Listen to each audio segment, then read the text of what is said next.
Amados hermanos, queridos amigos, que la paz de nuestro Señor Jesucristo esté sobre cada uno de ustedes. Bienvenidos todos una vez más a este estudio de la palabra del Señor. Como saben, estamos estudiando el libro de los Jueces y hoy nos toca ver el capítulo 7, versículos del 15 hasta el 25. ¿No? Y vamos a ver qué es lo que el Señor tiene para cada uno de nosotros en este día. Y les invito, pues, antes de empezar, antes de abrir su palabra, que pongamos este tiempo en las manos del Señor y que el Señor nos ayude para poder escudriñar su palabra.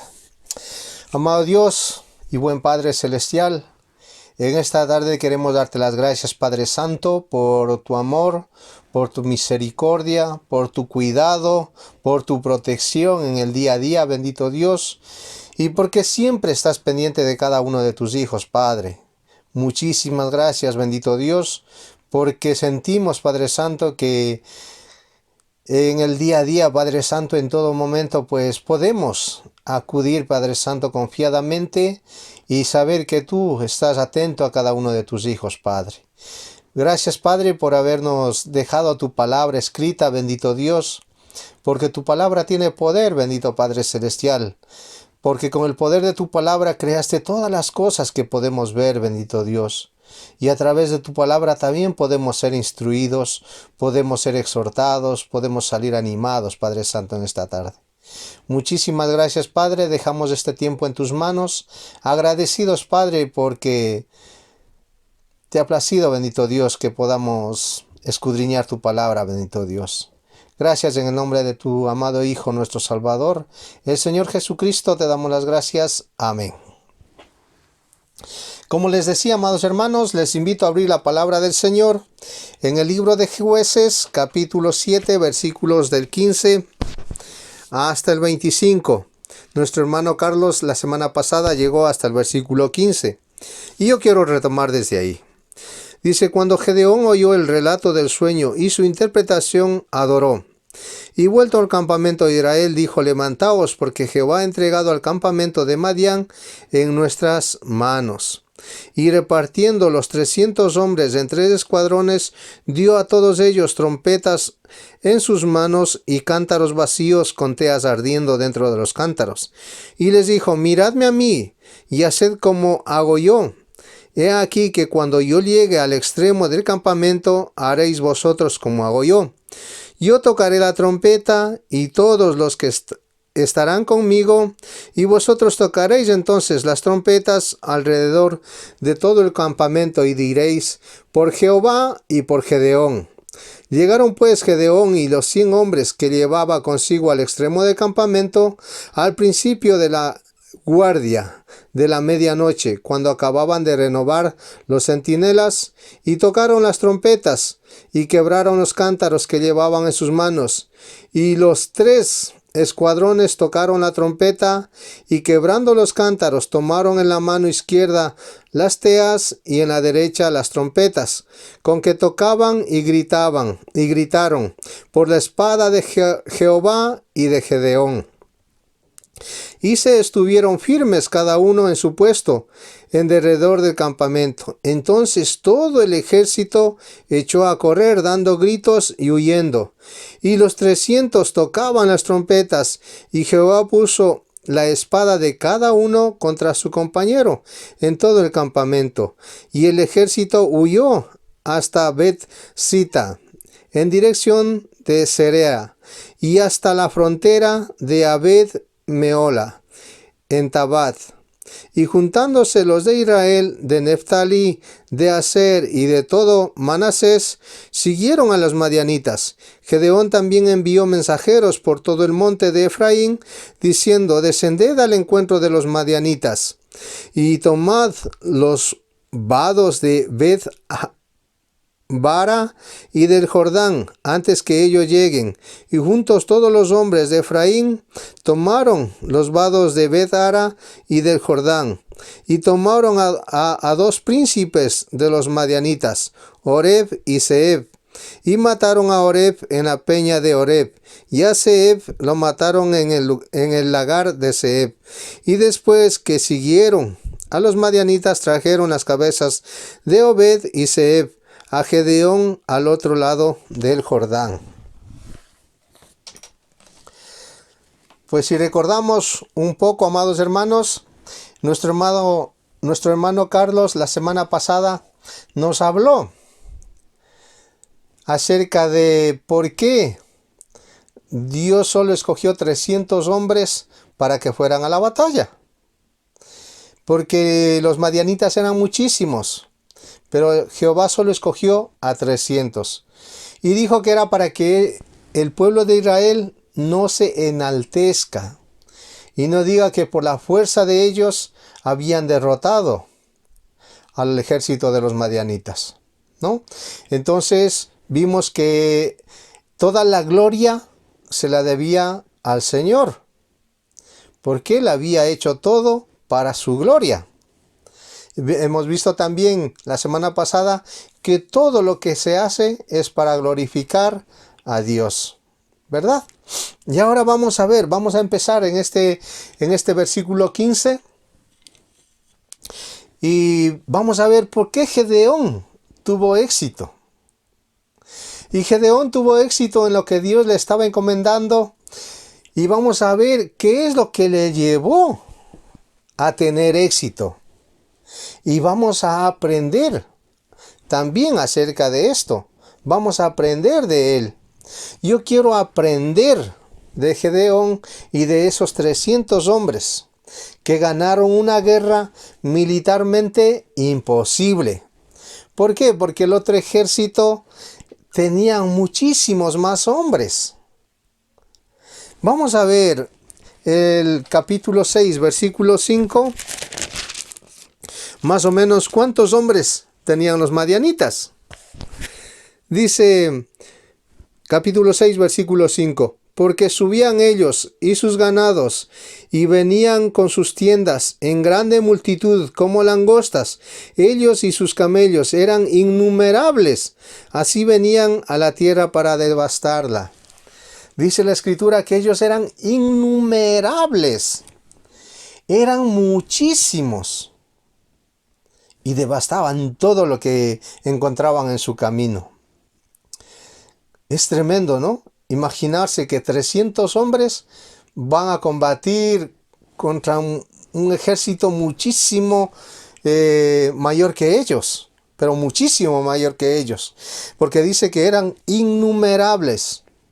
Y podríamos pensar, ¿es posible que con tan pocos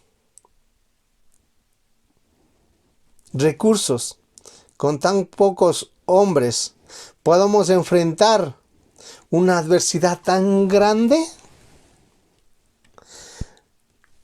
Humanamente pensaríamos eso, ¿verdad? Pero la respuesta la tenemos aquí. Y es sí. Sí es posible. Sí se puede.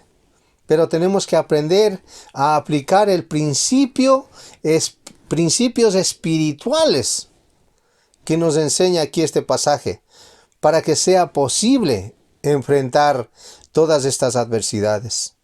Y tenemos en el versículo 15, dice que Gedeón recibió el mensaje de parte de Dios. Ahora Gedeón sabe que Dios está de su lado, sabe que Dios le va a dar la victoria. ¿Y qué es lo que hace? Decir, bueno, pues ya, ahora ya sé que vamos a destruir al ejército de los madianitas y así que síganme. No. Gedeón hace algo muy importante y algo que todo cristiano debe de hacer en su vida. Y tiene que hacerlo sí o sí. Y muchas veces no lo hacemos. Y digo con vergüenza, muchas veces no lo hacemos. Dice en el versículo 15 que Gedeón adoró.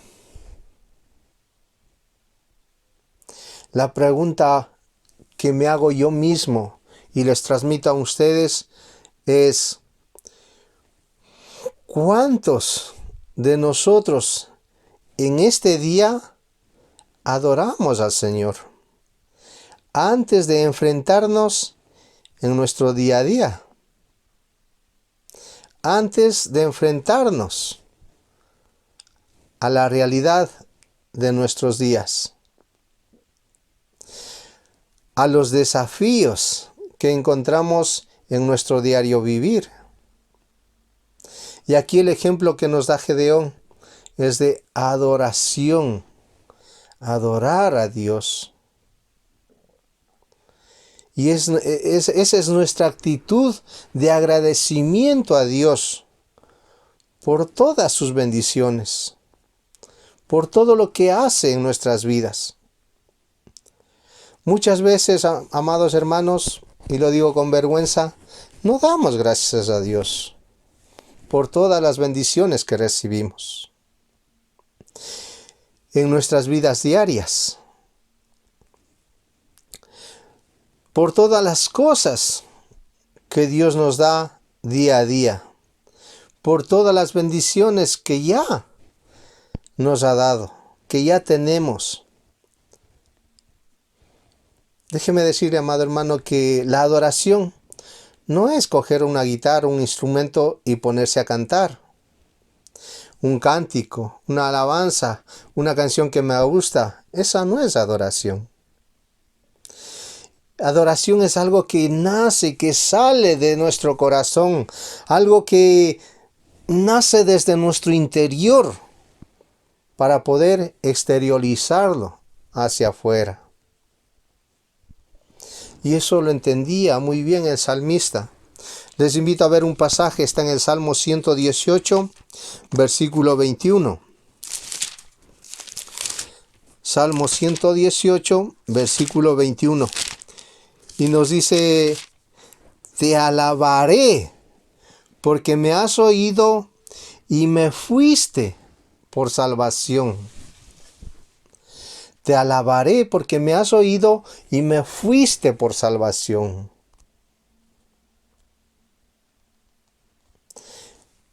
El Señor está atento a cada una de nuestros ruegos, de nuestras peticiones. Tú me has oído y tú me has salvado. ¿Y qué dice el salmista? Y yo te alabaré, te adoraré por todo lo que haces en mi vida.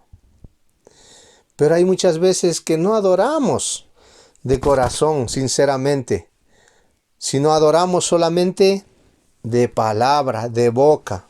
Y eso fue lo que dijo el Señor Jesucristo. Que nosotros debemos de adorar, pero de corazón. ¿Recuerdan ustedes cuando el Señor Jesucristo se encontró con la mujer samaritana? Se encontró con la mujer samaritana y le dijo algo muy importante. Se encuentra en el Evangelio de Juan, capítulo 4, versículo 24. Y dice su palabra: Dios es espíritu, y los que le adoran en espíritu y en verdad es necesario que adoren. Dios es espíritu y tenemos que adorarle en espíritu y en verdad. Esto significa que expresamos lo que sentimos y sentimos lo que expresamos.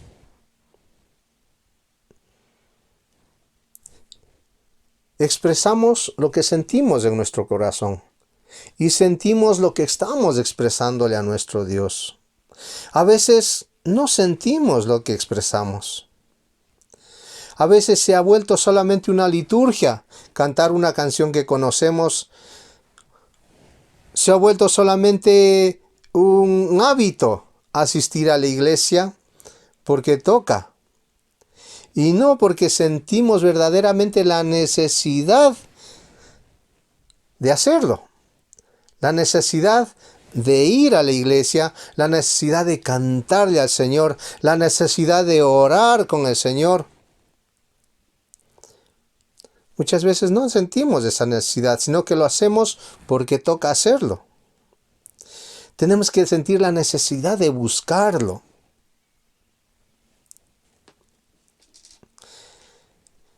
Esto es lo que encontramos en los salmos.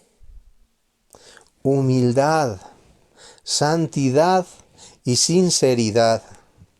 En la adoración, hoy en día, carecemos de humildad, amados hermanos. Hay veces que dicen, hermanos, ¿por qué no cantan esta alabanza que a mí me gusta?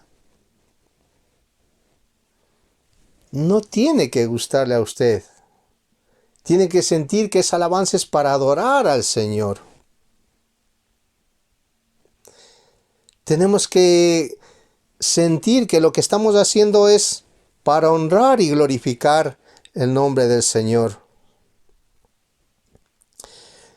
Y eso tenemos que expresarlo desde nuestro interior, ¿no? A veces somos como los niños pequeños, solo exigimos, Señor, Señor, Señor, pero nosotros debemos dar una adoración sincera al Señor. En la adoración no solo se encuentran las alabanzas. En la adoración se encuentra el estudio de su palabra. En la adoración se encuentra la oración. En la adoración se encuentra el estar unánimes, todos los hijos de Dios, en un solo sentir, dice la Escritura. Tenemos que estar en el estudio de su palabra. Tenemos que llevar una vida santa en sí. Y es increíble que Gedeón, antes de entrar en combate, lo primero que hace antes de entrar en batalla, adora. Pero lo hace desde el fondo de su corazón, con un agradecimiento, con una humildad, reconociendo que la grandeza de Dios sobrepasa todo entendimiento, ¿no? Y en el Evangelio de Mateo, capítulo 15, versículo 8, nos habla de cómo no debemos adorar.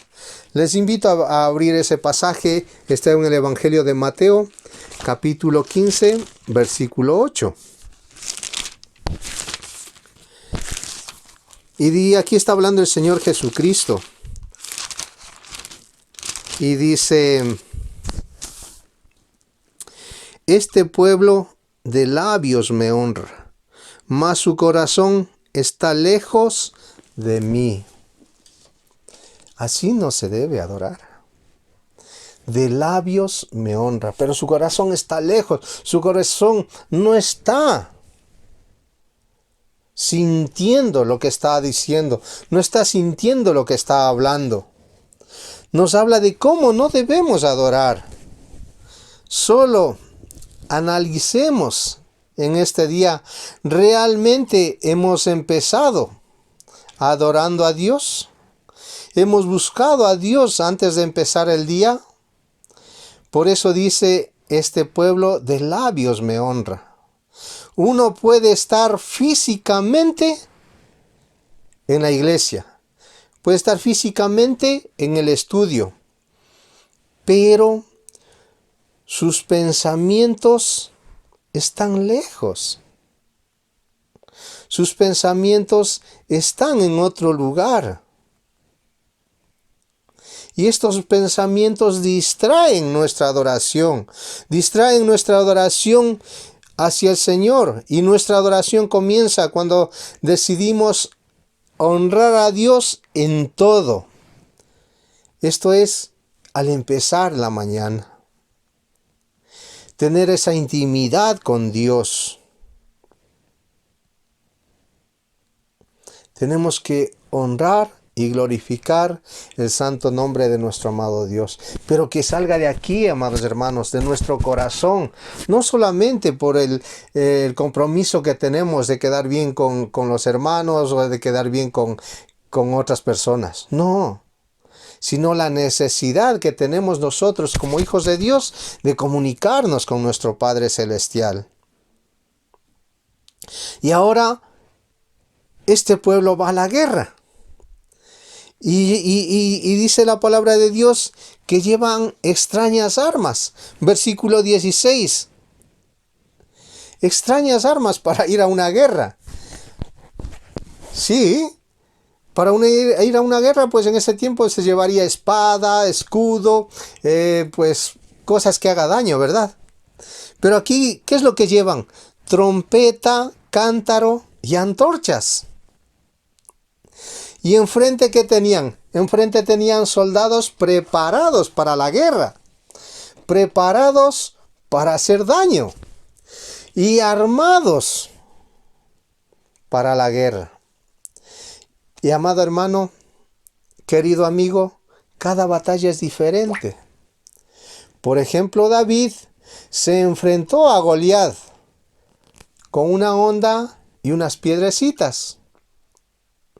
Josué dio 7 vueltas a la ciudad de Jericó y los muros cayeron. Y ahora Gedeón está usando trompetas, antorchas y cántaros. Extrañas armas para ir a la guerra, ¿verdad? Pero ¿qué pasa? Dios estaba de su lado. Dios estaba al frente.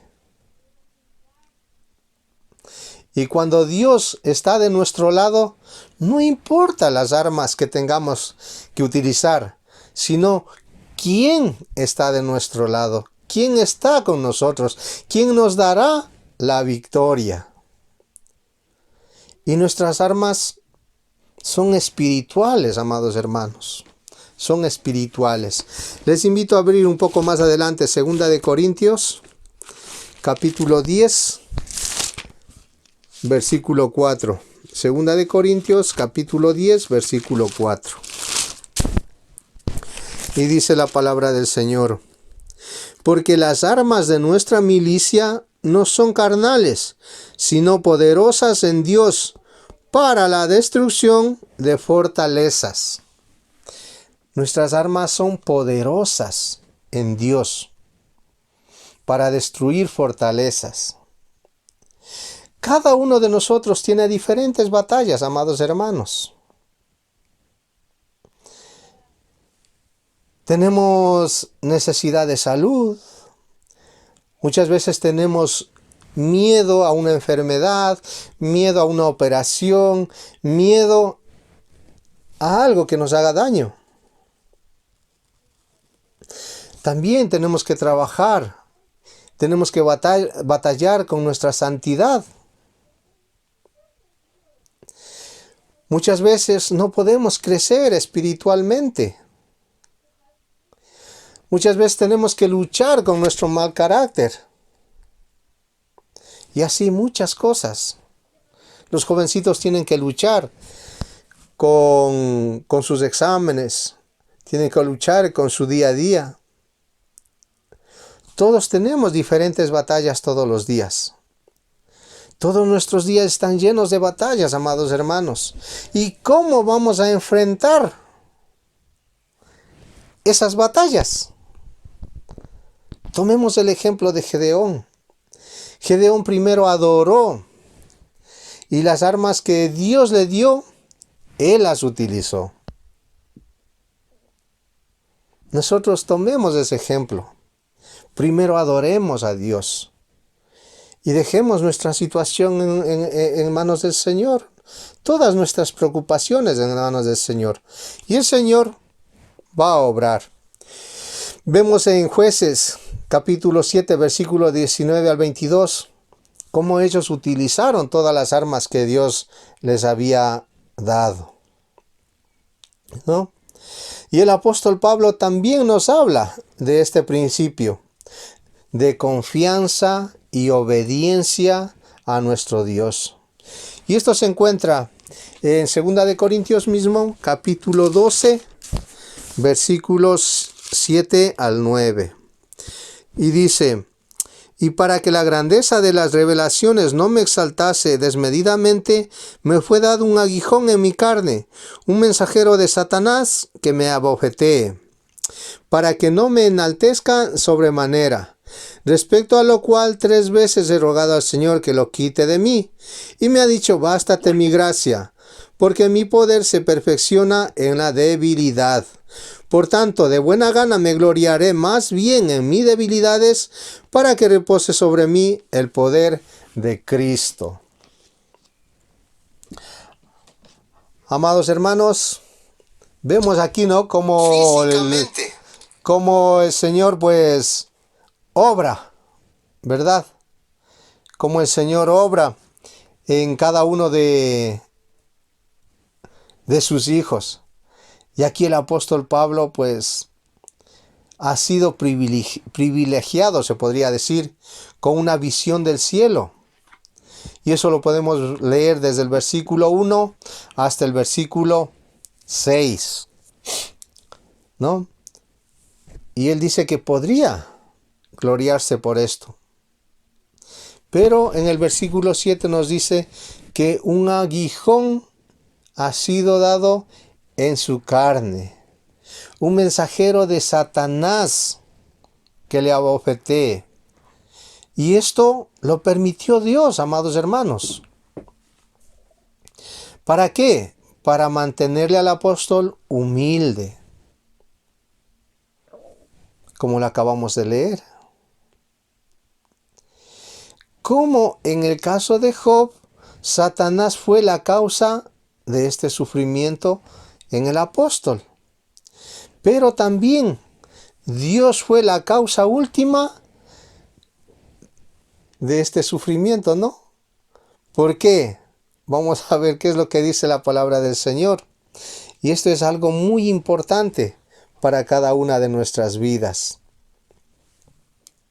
Y dice Pablo, para que no me enalteciese en sobremanera. Para que no tenga el orgullo muy alto. El ataque fue doloroso. Pero como vemos, también tuvo su propósito. Y es que Pablo fuera humilde. Y él lo aceptó. El apóstol dice en el versículo 8, 3 veces le he rogado al Señor que se lo quite. Que quite esta aflicción. Pero sucede todo lo contrario. No le ha quitado la aflicción. Le ha quitado a Pablo su salud física. ¿Por qué? Porque dice que un aguijón en su carne, para que no se enalteciera en su propia fuerza. En cambio, Pablo aprende este principio que aprendió Gedeón. En el versículo 9 le dice, bástate mi gracia. Bástate. Esto revela la disponibilidad constante en todo tiempo de la gracia divina. Y podemos acudir a ella confiados en que podemos disfrutar de esa gracia. Y la respuesta de Pablo es una absoluta confianza en el Señor, lleno de humildad. Una respuesta opuesta a la soberbia. Versículo 9 dice, por tanto, de buena gana.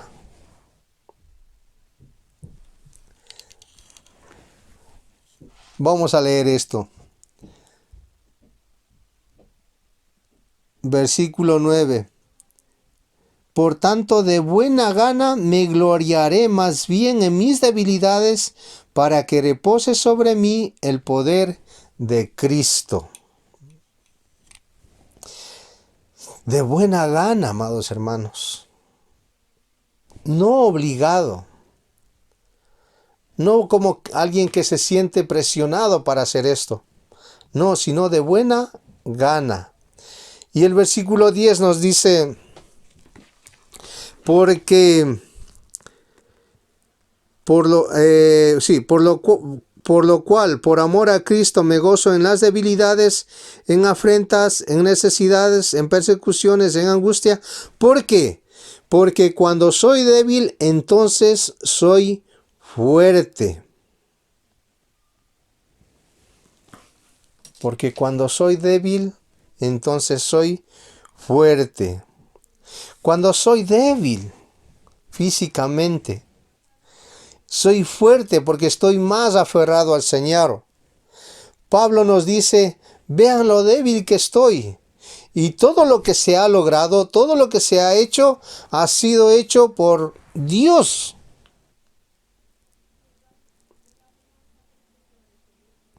Para que la gente, para que los que están ahí vean lo fuerte y poderoso que es nuestro Dios. Y asimismo trabaja Dios con nuestra salvación.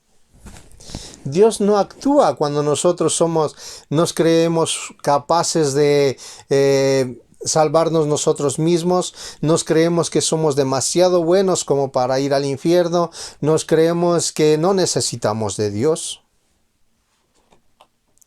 Ahí Dios no actúa en nosotros, pero Dios actúa cuando nosotros decidimos humillarnos en su presencia.